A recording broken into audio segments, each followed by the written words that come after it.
Iran is spiraling into chaos, and the world is watching every move here. From Tehran's crowded streets to the corridors of power, tension is at breaking point now. Over 200 people have been arrested.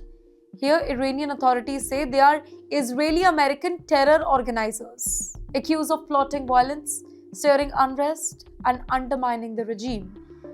Weapons and explosives they were reportedly seized. The government claims that this crackdown has slowed the protests, but the reality on the ground tells a different story. Ladies and gentlemen, you are watching Times XP. My name is Rityatri. The streets remain restless. Thousands of protesters continue to march despite the arrests. Chants echo through Tehran, Shiraz, Bandar Abbas. People are defying curfews, they are defying the fear, they are defying a regime desperate to show control. And in the meantime, the tensions isn't just inside Iran. Across the world, US President Donald Trump has made his stance crystal clear. He supports Iranians demanding freedom like never before.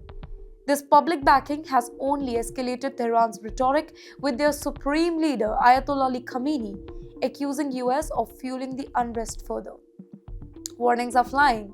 Khamenei has told protesters that severe consequences await for anybody who challenges the regime.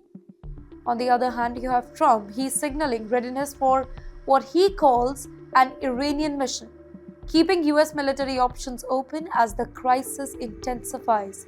But you know what this means on the ground? The arrests of alleged foreign-linked organizers are part of a larger strategy here to intimidate, disrupt network and regain the control. And yet, each detainment seems only to fuel the anger here, inspiring even more citizens to join the protests and demand the change. Well, the standoff is no longer just a domestic issue. The world is watching Tehran's every move, be it diplomats, analysts, military experts, they all are weighing in what comes next. If tensions spiral further, Iran could really face not just internal unrest but a dangerous confrontation with global powers. Inside Iran, the pressure is relentless. Families are terrified, streets are monitored. In fact, communications, well, they are restricted as well. But you know what? Resistance continues for many. Hope is stronger than fear. This is a critical point. Will the regime tighten its grip even further, risking more violent clashes? Or will international pressure and relentless protest push Tehran towards change now? One thing is certain, ladies and gentlemen, Iran's crisis is far from over. Every move, from arrests to speeches, from street protests to global threats, it can reshape the future of the nation and the entire region.